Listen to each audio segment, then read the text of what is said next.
Le kiosque d'Europe 1 et toutes ses plumes, Marion Calais pour les régions, Jean-Philippe Ballas pour la presse internationale, Axel de Tarlet et les chiffres, Eva Rock devant la télé. Bonjour à tous. Bonjour Thomas. On commence par vos quotidiens nationaux. Tolérance zéro, titre 20 minutes, appliquant un grand classique des slogans sur la sécurité au Front National. Le Front National qui n'a donc gagné aucune région hier. Tout ça grâce à un sursaut citoyen, estime l'Humanité. Plus factuel, il y a l'opinion. Droite et gauche bloquent le Front National. Plus engagé, Direct Matin, la droite prend la main. La Croix, qui titre « La défaite pour tous », met en garde contre ce qu'elle appelle le risque du soulagement. La Croix qui estime qu'un risque immédiat a été évité, certes, mais si l'on ne se pose pas de sérieuses questions pour l'avenir, ce n'est que partie remise. Même impression en plongeant dans Libération, qui titre « Soulagé, mais ». Sur une photo de Marine Le Pen, Libé qui dans son papier Voix de barrage rappelle que les scores du FN sont une nouvelle fois historiques, le parti recueillant plus de suffrages qu'il y a une semaine. Cette même Marine Le Pen qui fait également la une d'aujourd'hui en France, le FN, un perdant qui pèse lourd. Il y a quand même un autre sujet qui arrive à se faire une petite place ce matin, c'est la COP21. Un accord et des questions, résument les Échos. L'accord historique conclu samedi est politiquement contraignant, à défaut de l'être sur un plan purement juridique. Le Figaro nous dit ce que l'accord de Paris, qui est un premier pas vers un monde sans carbone, va changer. Aujourd'hui, choisit de saluer le travail de Laurent Fabius. Vous savez comment il est rebaptisé, Laurent Fabius ? Non. Le climarathonien. On va le climarathonien. Marion Calais, la presse régionale en mode 100% politique ce matin. Quelles sont les trois unes que vous avez retenues ? Celle du Dauphiné libéré, d'abord, comme un résumé de ce second tour. Le sursaut, d'abord, photo de Manuel Valls à l'appui. La claque, ensuite, photo de Marine Le Pen. Le V de la victoire et le sourire léger de Philippe Richert dans l'Alsace. Il a été élu avec 12 points d'avance sur Florian Philippot. Sourire beaucoup plus franc dans Sud-Ouest, celui d'Alain Rousset, président sortant, qui conserve l'Aquitaine, Poitou-Charentes-Limousin. En gros, les vainqueurs sourient et les perdants font la tronche. C'est normal. On connaît tous le Père Noël. D'ailleurs, message de service, Marion, Julie et moi avons été très sages. Père Noël, c'est pas la même histoire pour Axel de Tarlet, Eva Rock et Jean-Philippe. On y reviendra. J'y crois plus. Mais voici, ça, vous n'avez pas rangé votre compte. Voici, grâce à l'Est républicain, la mère Noël. Un air de Laponie ce matin grâce à Nadine. Dans sa maison du Doubs, elle collectionne les Pères Noël. Et depuis le début du mois de novembre, ils sont 310 à orner les rebords des fenêtres, les étagères, les armoires, les cheminées. Elle les ressort comme ça chaque année au moment des fêtes. J'aime, dit-elle, la féerie de Noël. Et Nadine de confier avoir cru jusqu'à 12 ans au Père Noël. Une vieille histoire d'amour dont qu'elle fait vivre dans les brocantes, les vides-greniers, les grandes surfaces. Il y en a même un en plastique qui, paraît-il, contient du gel douche. Un autre tout droit venu de Laponie. 310 Père Noël.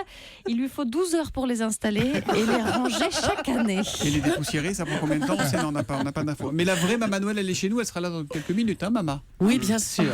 Il s'agit de moi. La presse internationale, Jean-Philippe Ballas ce matin aux États-Unis. Une belle histoire pour commencer la semaine. On va l'histoire du docteur Fahim Rahim. Il travaille dans un hôpital de l'Idaho, c'est au nord-ouest des États-Unis. Le docteur Rahim est un immigrant. Il vient du Pakistan et il est musulman. Et depuis quelques jours, bien forcément, le médecin a du mal à garder le sourire depuis que Donald Trump, personnage récurrent de ce kiosque, a lancé l'idée de fermer les frontières à tous les musulmans. Alors oui, le docteur Rahim va travailler, bien sûr, malgré tout, mais le cœur n'y est pas. Et ce matin, il a rendez-vous avec l'une de ses patientes. C'est un personnage, elle s'appelle Grand-mère Louise, et elle a 91 ans. Et lorsqu'il entre dans la chambre, eh bien, le médecin va recevoir le plus inattendu des accueils. « Je sais ce que vous ressentez », lui dit simplement la presque centenaire. Voilà. La patiente qui dit au médecin « Je sais ce que vous ressentez ». Et vous ne croyez pas si bien dire, parce que pour lui remonter le moral, elle a fabriqué elle-même tout un tas de peluches au crochet. Oh, le coup dur. Malgré sa maladie, malgré sa faiblesse générale, comme une grand-mère bienveillante. Ne vous moquez pas, Thomas. C'est génial, Thomas. Le docteur Rahim, il va être si ému qu'il se fait prendre en photo avec sa patiente et avec toutes les peluches. Il va poster la photo sur Facebook et en quelques heures, cette image va faire le tour des États-Unis. Je crois qu'on vous l'a mis d'ailleurs sur le compte Twitter d'Europe 1. Alors, comme un exemple d'ouverture et de tolérance, et le médecin a été interviewé par toutes les chaînes américaines, notamment CBS. Sur cette photo, dit-il, vous voyez deux personnes qui n'ont rien en commun. Une dame de 91 ans, blanche, américaine, un type presque 2 fois plus jeune, la peau marron, un immigrant. Je suis son médecin, elle est ma patiente, mais cette fois, c'est elle qui m'a guéri de mes blessures. C'est ce que j'aime bien chez vous, c'est que vous êtes dans l'humain, comme Marion Calais qui est touchée par ses petits Pères Noël. C'est pas mal le lundi matin pour commencer. Et alors, Tarlet, il n'y a qu'un truc qui l'intéresse, c'est le fric. Voilà. 100 000 $ de primes par employé, voilà ce qui retient de Noël, c'est lire dans le Figeco ce matin. Voilà, Bravo, Axel une de Tarlet. belle histoire de fric, exactement. Donc c'est une entreprise pétrolière américaine qui s'appelle Hillcop Energy et qui a réussi à atteindre ses objectifs. Et du coup, pour remercier ses 1400 salariés, ils sont quand même 1400, elle va donner à chacun une prime, vous l'avez dit, 100 000 $. Ça fait Comment il s'appelle la boîte là, Hillcop Energy. Cher Hillcop Energy. Alors ce patron récidive parce qu'en 2010, il avait déjà eu de bons résultats. Il avait donné une prime à tous ses salariés de 35 000 $ ou une voiture d'un montant de 50 000 $. Mais là, il dit, mais depuis 2010, ma production de pétrole a doublé. Donc j'ai doublé la prime. Je suis passé de 50 000 à 100 000. Alors, évidemment, les chaînes de télé, de la même façon, se sont précipitées pour interviewer l'un des 1400 salariés. Ils sont tombés sur la standardiste, Amanda Thompson, pour ne pas la nommer, qui maintenant est riche. Bonjour Amanda.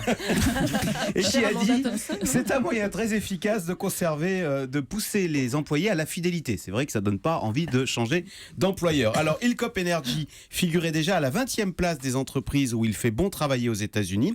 Alors, j'ai trouvé la liste des entreprises où il fait bon travailler en France. Je l'ai là. Eh bien, en numéro 1, c'est Davidson Consulting, suivi par Mars, Brasserie Cronenbourg et Decathlon. Mais, les critères qui font que vous êtes numéro 1, ce ne sont pas les primes de 100 000 $, c'est la proximité des dirigeants et le bien-être au travail. Vous voyez, il n'y a pas que l'argent dans la vie. Vous penserez à aller prendre vos 12 € de chèque cadeau. Merci beaucoup. Voilà. C'est donc à lire dans le Figaro ce matin. Chirac, Labio sur France 3 à 20h55. François Mitterrand, que reste-t-il de nos amours sur Arte à 20h55. Et nous, on fait quoi avec tout ça, Eva ? Eh ben, on regarde les deux, en fait. Vous regarderez un en replay demain, si vous pouvez. En fait, la difficulté, c'est comment parler de ces deux présidents qui se sont quand même croisés au cours de leur carrière. Alors, François-Olivier Gisbert, qui signe le premier documentaire sur Chirac. Gisbert, il a été chiracien sous Chirac, mitterrandien sous Mitterrand. Exactement. Sarkozy, alors là, il est Sarkozy, chiracien. c'est lui. Oui. Là, il est très chiracien. Il a choisi le récit personnel en racontant son Chirac.